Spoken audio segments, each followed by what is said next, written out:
During our time together, we will discuss both performance and achievement from the perspective of successful leaders and their organizations. And we will discuss both theory and practice, that is, the strategies and tactics, so that you will not only understand why leaders are changing their leadership methods to transform their organizations, but also the how or the specific tools or tactics being used to achieve outstanding results. As I've studied several emerging global trends and shifts in leadership, I've noticed significant changes taking place in both the private and public sectors. To a large extent, I believe these changes are cultural in nature, and therefore they will be long-term changes that will transform our society for decades to come. I think a good place to begin our discussion is with the question: why are so many leaders changing their approach to managing their organizations and adopting strategies and tactics that will significantly alter business performance and results?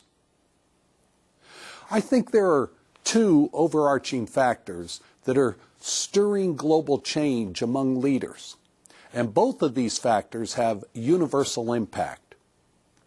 In other words, these factors cannot be attributed exclusively to the economic world leaders, including the United States or Japan or England.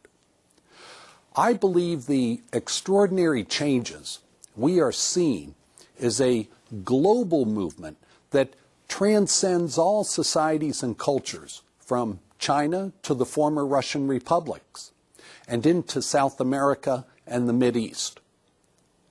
The first significant factor is the emergence of a new generation of stakeholders.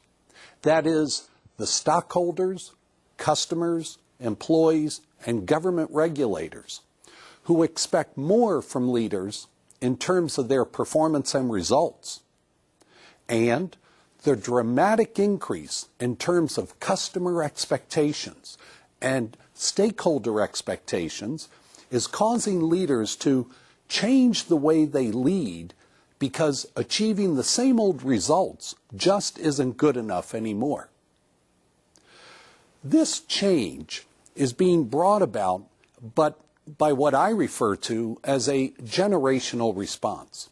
In other words, a new generation of younger citizens and workers. And I'm referring to the group commonly known as Generation Y. And they are maturing and assuming mid-level leadership positions as supervisors, managers, and even CEOs in startup companies. As a result of this influx of Generation Y workers and leaders, companies and governments are being forced to rethink how they perform and achieve results. And let's consider the potent economic force of Generation Y. Research reveals that in North America alone, Generation Y has an annual income totaling $211 billion, according to a study from Harris Interactive. The study found that Generation Y spends $172 billion per year and saves $39 billion per year, and drives many adult purchasing decisions. Consequently, Generation Y represents the future market for most consumer brands. And when you factor in the global purchasing power of Generation Y, it leaves little doubt who is quickly taking charge of the world economy. The second factor that is transforming how leaders perform and achieve results is the creation of a global marketplace. With the advent of the World Wide Web, the Internet, and global markets, both businesses and governments are being forced to change the way they do business as a result of technology and the distribution of information. As I have said before, technology and information by themselves have little value.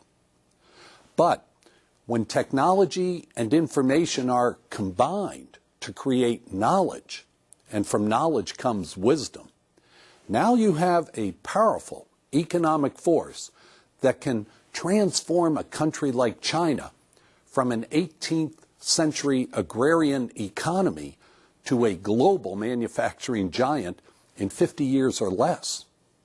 And that's significant. And of course, access to information is free once the technology is in place.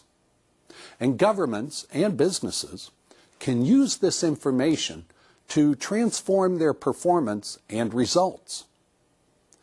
What I think makes these two factors, the emergence of a new generation of stakeholders and leaders, and the creation of a global marketplace so special and really so significant, is that they are rooted in people and values. In other words, I think we are at the beginning of some very significant cultural changes in how businesses and governments are led and operated. And let me add, I think in the long term, these are good things.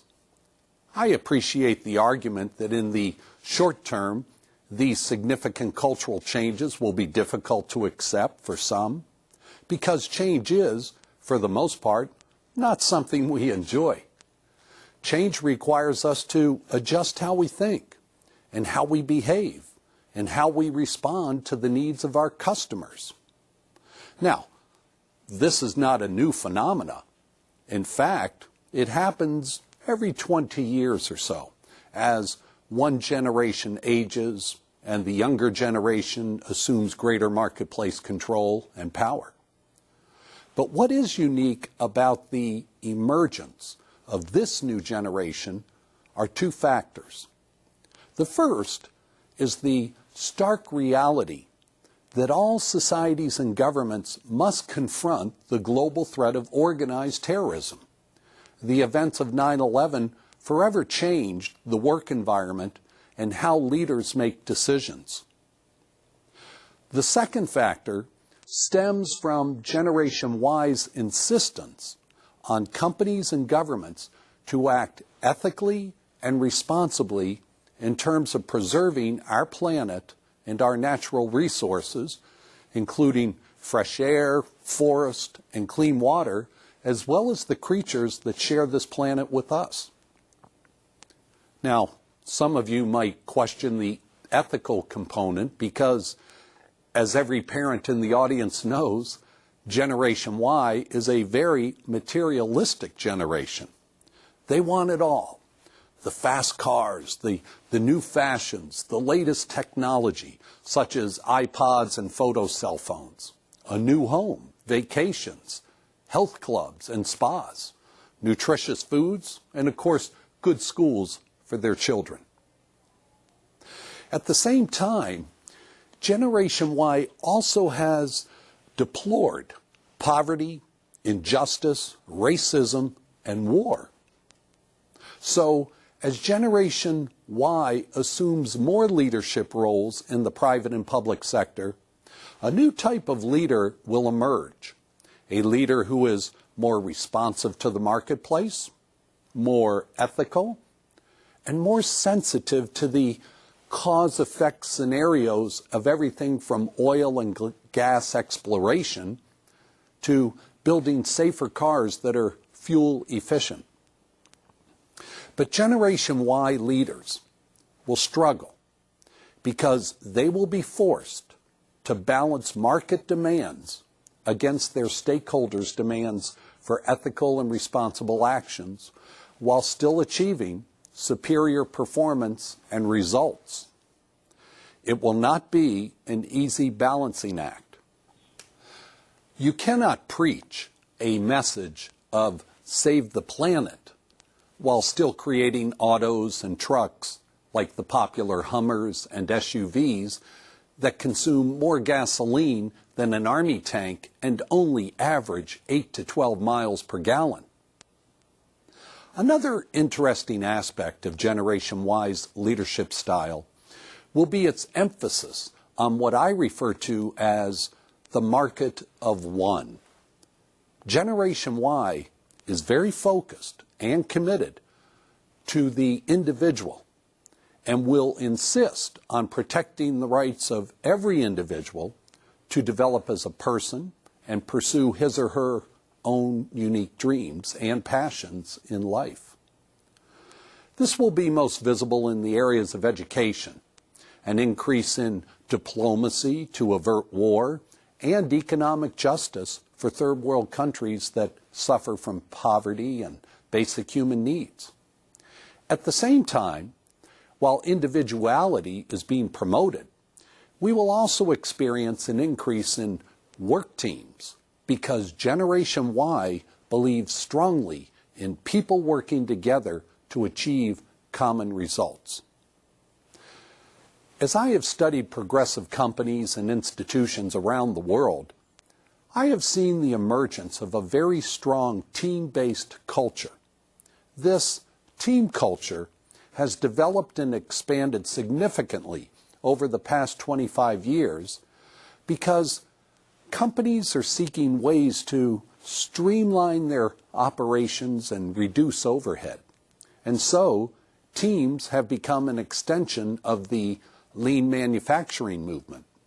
And teams are just one more effective way for companies to operate lean. What all this has to do with our twin themes of performance and achievement should be obvious to you now. There is a major shift taking place in terms of the stakeholder groups who control public opinion. And because of this shift, companies, universities, and governments are changing their approach to achieving results. As our children mature, they are traveling around the world and experiencing other cultures. Generation Y is savvy enough to know that while America and Japan have very innovative and advanced economies, there are many other countries that also have good ideas and, frankly, better ways to solve problems. And so Generation Y will rely on global solutions rather than local neighborhood approaches to fixing national and international problems. And through the wonders of the internet and technology, Generation Y is strongly questioning the logic and ethical nature of war, poverty, starvation, and other problems that are plaguing our world. As an example, I read an article recently that was written by a 28-year-old woman who narrowly escaped death during the terrible tsunami in Indonesia. The crux of her article was this: how could any nation that is surrounded by water and relies on tourism and fishing as their economic staples not have in place an early warning system that detects earthquakes and tsunamis? It's a valid point when you consider the number of lives lost in this horrific disaster. And frankly, it's causing Generation Y to stop and ask us, their parents, a very sobering question. And that question is this: what have you been doing for the past 25 years to improve our world and rid the planet of war and poverty, economic injustice, and preserve our natural resources? And rather than accept our feeble excuses, Generation Y is exercising its vote by saying, that's not good enough, you're fired, just like the billionaire Donald Trump and his popular television show, The Apprentice. And so, Generation Y is largely responsible for the dramatic shift in how leaders lead. And we've just begun to see the positive effects of Generation Y's leadership approach. Now, let's talk about the strategies and tactics leaders are using to get results. This is the how. And how an organization determines its strategies and tactics will also determine their economic success for the next 20 years. Also, these strategies and tactics will be the means by which organizations learn and create knowledge and wisdom in order to remain competitive and grow their market share. Much of the how will be possible through the application of technology, which will stimulate innovation and product development. But in order to create a culture in which innovation and success is possible, your organization must first embrace a strategy that will help you achieve your goals. I think the most significant strategy that has emerged in the past 15 years or so, and Generation Y leaders are embracing it, is a systematic approach to organizational excellence. In the United States, the most popular and prestigious strategy that is being used is the Malcolm Baldrige Award for Performance Excellence.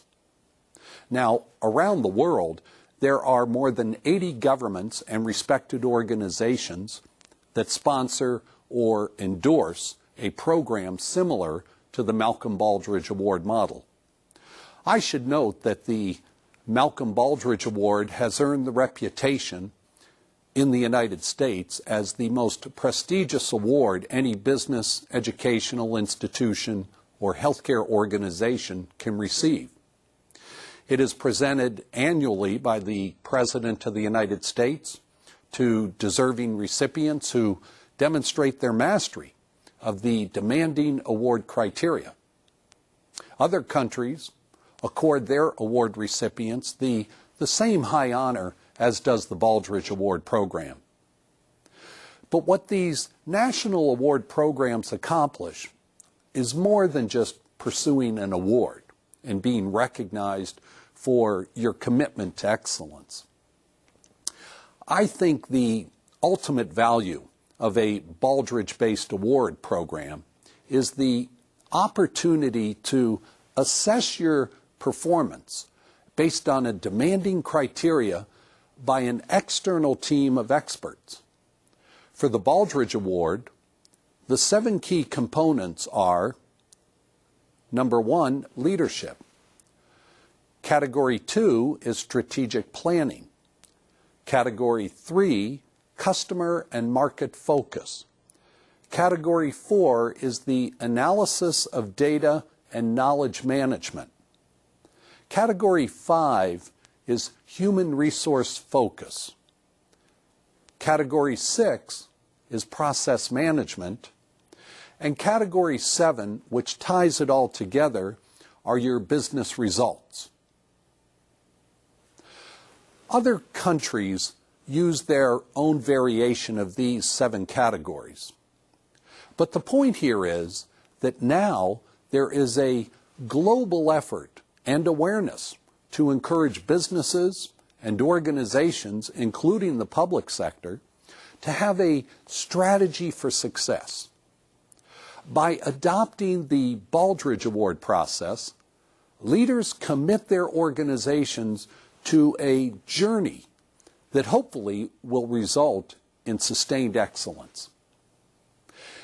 And as a part of their commitment to excellence, leaders establish a clear vision and identify the key success factors that will be measured frequently to determine their organization's performance and results. This is the essence of competency-based leadership. Leadership that translates into performance and achievement, and eventually excellence.